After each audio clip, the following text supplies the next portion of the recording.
before that, and it says, you still get those sleepless nights and toss and turn. It's like, in a sense, it's like a good sign, because as soon as you get on the line and you hear that attention and go, it all just falls away.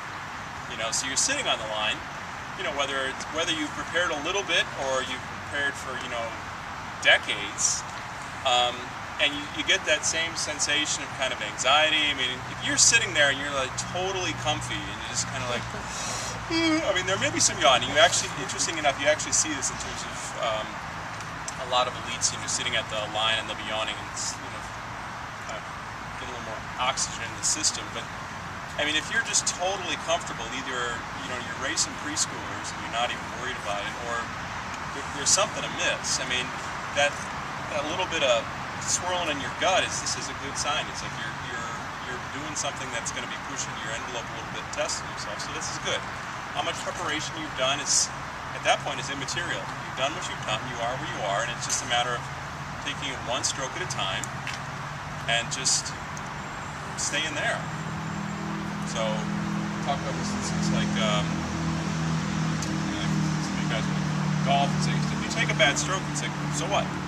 Don't worry, there's another one coming right behind you. So you just do it again, and hopefully, some of the stuff we're talking about in the starts. So if you get off and you're stable, then hopefully you can get into a rhythm and you can start to relax in and just find that groove. And so, good things. You probably don't find quite as much anxiety when you're out just practicing, but you can simulate it.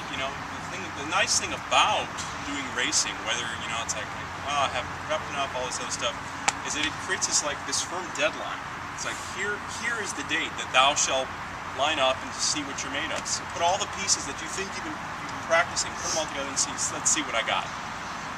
And then that's the point where you really are able to kind of test yourself. I mean, as most of you experience, when you're actually doing hard pieces or racing, you usually get to some point during the race, unless you're just really, really lucky and it's all swing, where you start to question, or your mind starts to kick in, and you're like, WTF, what am I doing here? Maybe that's at the line, on the blocks, and so these opportunities to kind of refocus. This is the point. I mean, you can, when we do swing, it's like, this is all very nice and easy. It's, oh great, yeah, oh lovely, I can just kind of do this, no problem. It's like, to really test, I got to push to where are the edges, the limits of my comfort zone, and bring that cool, calm state of mind there. That's where the growth is. That's what makes particularly racing so awesome. Is it really? Regardless of who you're racing, what the results are, when you cross that finish line. Did I come up against those boundaries, and did I stay there? Did I push through them, or did I back off? There's nobody else. This is an internal test. It's an honesty with yourself. That's it. And that's what's so amazingly awesome about racing in particular. It's not like, hey, time out, we're gonna, a little pep talk, coach here, let's, do another, 3-minute drill. None of that crap. The start goes, and you have to put it all on the line, and there's this confined amount of space, hopefully in elapsed time, where you have to put all the pieces together, and you have to manage that, and then face those challenges real time. There's no time out. That's how I gotta regroup. It's like, clock's running, let's go. So you have to be able to kind of face that, that stress, and then say, can I rise to the occasion? And that's why we practice it on the lagoon. That's why you guys do those, particularly those Fast Fridays. It's like, this is all nice and dandy. Okay, let's line up. Can we go straight? Can we avoid the buoys? Can we manage all of these factors and still kind of rise to the occasion? So when you finish, it's like, oh, especially when it all comes together, that's the best feeling. And when you don't, that's a real oh, I was so close. How many people have had that experience where you've whether it's in a piece against somebody where shit, man, I just backed off. I had it. I was right there, and I doubted myself. Something happened. I could have gone a little harder. I could have beat that sucker. And I didn't do it. Somehow I doubted myself. I didn't put all the pieces together. So that's, that itself is motivation to say, that's not happening again. They might not know it, but I know it. It's like I didn't put all the pieces together, And then there's times when you do. Like, even if you don't win, you're like, that was the best race. All the pieces came together. I sprinted. I did everything. Cross race, I gave everything I had. That's all you need. That's all you're asking for. The results, I mean, you don't even talk about the results much. I really give a crap about the results.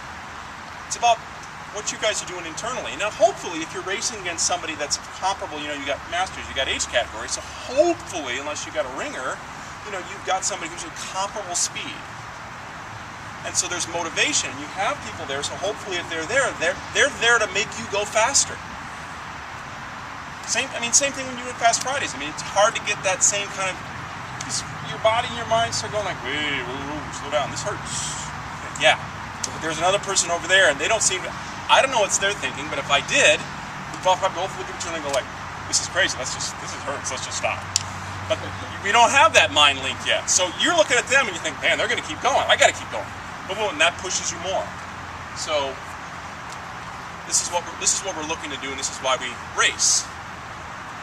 And we're kind of looking to get out of it, because that just, it gives you a whole sense of, I know particularly for people that are earlier on in their kind of life experience spectrum, this gives you a whole new outlook. And if you can tackle, say, well, particularly when you get to collegiate, sometimes at high school, depending on the level of the program, the amount of training as a collegiate athlete, a real collegiate athlete, the amount of training you have to do, academics, everything, it's like, if you can manage that, until you think you can handle it, until maybe you get kids, and you're like, whoa, it's a whole new level, whatever. But, there's a sense of, like, saying, like, I can manage this, is not such a big deal. We did 5 by 1500, it was like, this is nothing, whatever comes up, and this is the point, this is challenging, physically challenging, mentally challenging.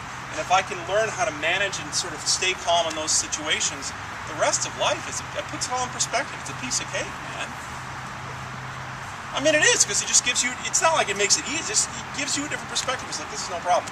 Even if you're coming out in the morning and doing your work, and then you get to work and everybody's at work, so I just did Fast Fridays. I just blasted it away. I was puking, feeling like I was going to puke. This is no problem. I can handle this. Joe, if I'm going to race him again and I bump into buoys, he's like, that I got to work on. Or, put something, weigh his boat down or whatever. But, everything else outside of it. So this is why we race. Because it just really kind of allows you to test yourself in ways that, you can do with other sports, but, we're obviously partially rowing. So, glad to have you here. So along those lines, is there anything in particular that we would like to that I didn't already just kind of rant on about preparation for our upcoming races this coming weekend? You mentioned the buoy. The buoys, yes. Try to avoid them. All right. They're lined up straight. Hopefully, yes. I noticed in the videos, the elite rowers, they're always looking back at the start. What are they looking at exactly to make sure that they're straight? Well, okay, so yeah, assuming we have a straight course, you are aware that our buoys here are a little more migratory, so it keeps you on your toes because you have to hopefully be looking. So you can, once you're getting more consistent, if you are lining up and for the elites, you're setting up off of starting platform, so you're hoping that you're in the middle of that buoy lane. So then usually as you get going, you're going to gear yourself off of one side or the other as a distance, because especially when you're cruising along, looking over your shoulder on the drive is really going to disrupt movement and flow. So if you know, especially with a sprint race, hopefully there's nobody in front of you crossing, just a little bit in front of the finish line. We won't be having that in Masters, hopefully. And if we are, let's make sure we look before we cross the race course. This is good. We want to keep boats intact. Hint, hint. So if we're looking off the buoy line, we just follow that buoy line, the distance. Just the one. And just one side or the other. You get over it, so we are avoiding kind of looking a little fishtail, because that's going to add meters. And we prefer not to do There's current, and there might be wind. Well, yeah, the current will push you into buoys. So when we're looking at race prep, there's the strategy piece of saying, like, all right, so what are the what are the weather conditions going to be like? Do I have things like plans? So if it's windy, do I have the ability to lighten the load if I would like to? I don't see many of you guys sporting them. We have a few around here, so it's a sense of do I have the ability to adapt my rigging on the fly if the weather conditions change? it's usually not as big an issue with 1Ks because you're not going that far. But if you're doing a 2K down, I mean, winds could shift. So you're sitting down at the start, and all of a sudden it's like wind turns around. You're like, I was going in a tail or a cross tail, now I'm going cross head. This is going to make this a slower race. For everyone. Everyone. Well, and particularly for 6 lanes, depending on which side the wind is blowing from. So, you know, if it's coming across over, you know, lane 1 or 6, it's usually going to get more of it, which they don't really do this at Masters, but for other Elite Run, they're going to reshuffle the lane assignments to make sure that the top-seeded crews are usually in the flatter water. That's why it's important to do well in your heats. Yeah. What kind of start are you talking about? It's not the one with the is there some kind of setup, or I don't even know what you're talking about. Stake boats, or you know, like a platform where you have What's a yeah. platform? So basically, I don't know like what the that long dock with the little adjustable piers that come out from it, that then you they come up and they grab a hold of your stern, you back into. Lie down. Yeah, they usually have, you know, young, very enthusiastic kids who are looking for like little, I don't know, Girl Scout or Boy Scout badges, and they need to kind of get the hours, or you know, wayward little kids at the boat club who weren't doing anything and were sort of It's hired. like dog racing, getting a little. Yeah. So Are they going to have a rabbit in front of rabbit? us? If they had a rabbit, that'd be really good. And go. They have a tarantula in front of us.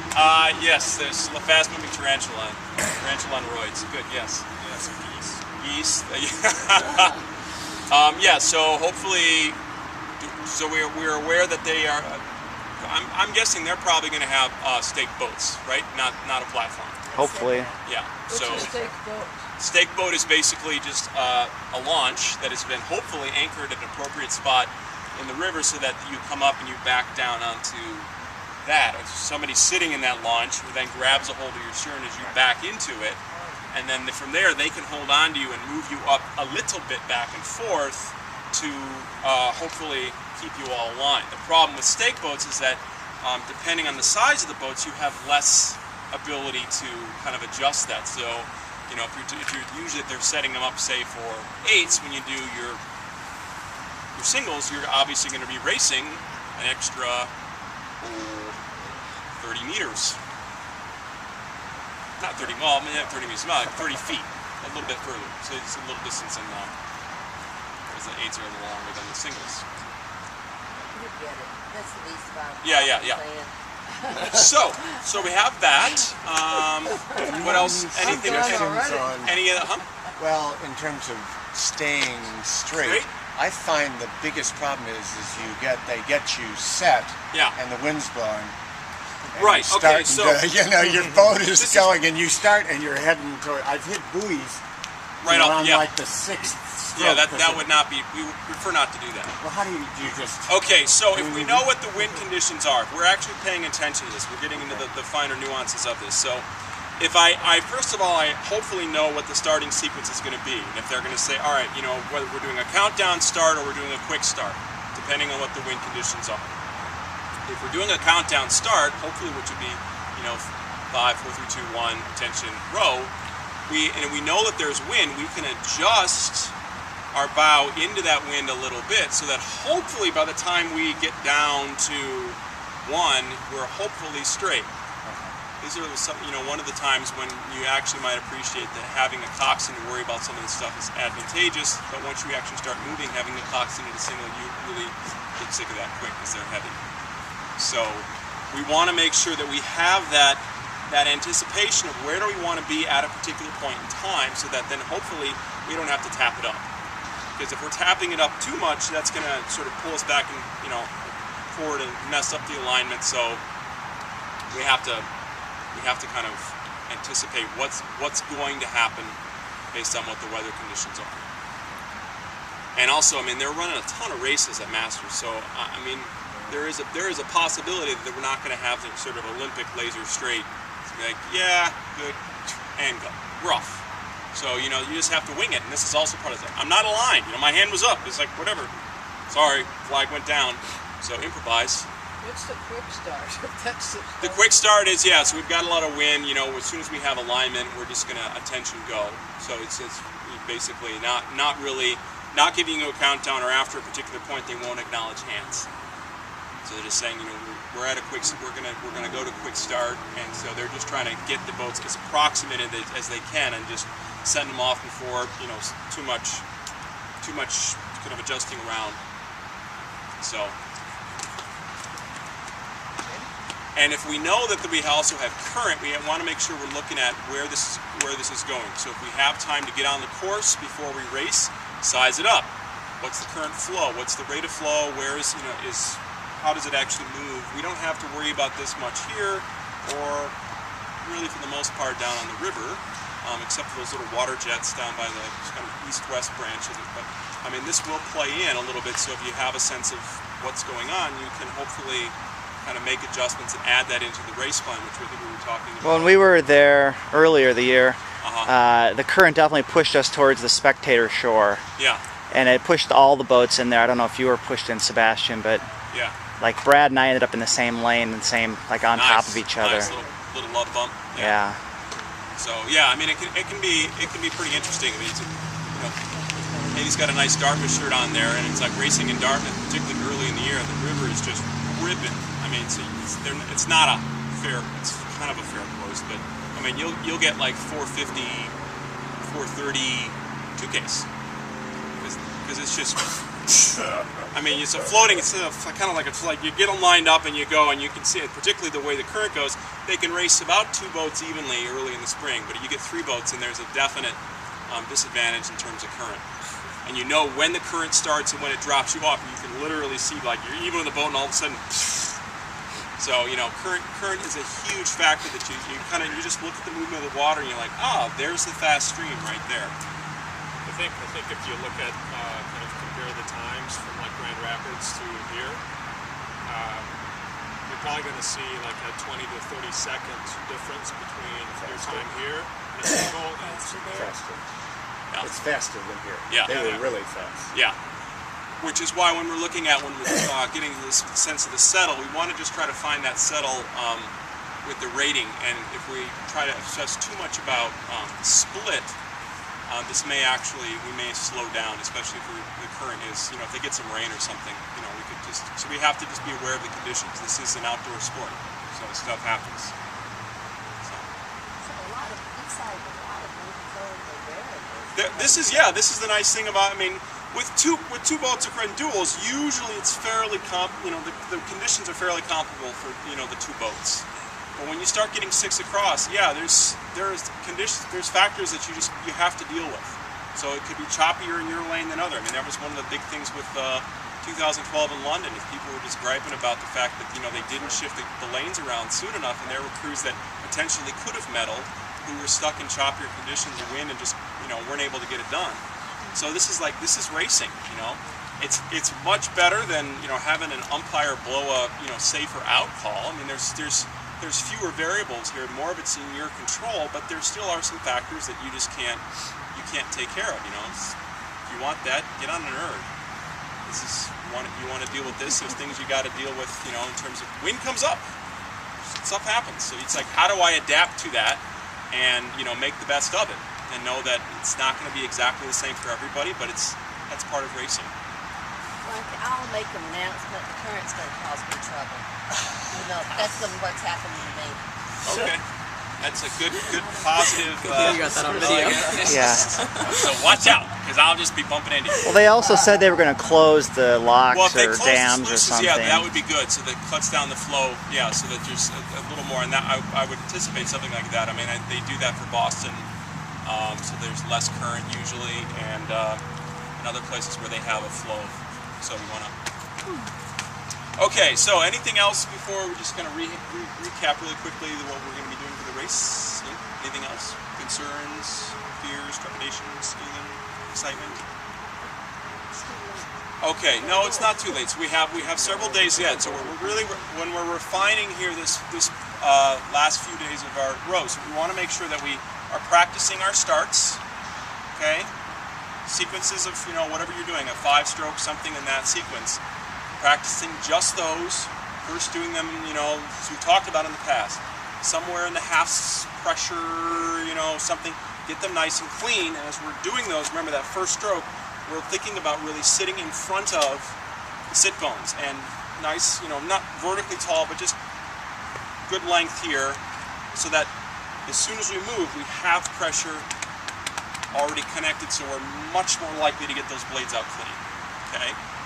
You can even practice this even like when you're just going to go for take any stroke. If you start at the catch, you can practice this like every time you spin and throw. Instead of doing here, it's just you come up here and just practice like, okay. I think we were looking at this, the sense of like, I have to get comfortable sitting square blades at something other than the finish, and just because I'm going to be sitting there, who knows? I mean, there might be wind. I mean, I'm pulling, and it's like, if you're doing this, it's very hard to stay relaxed.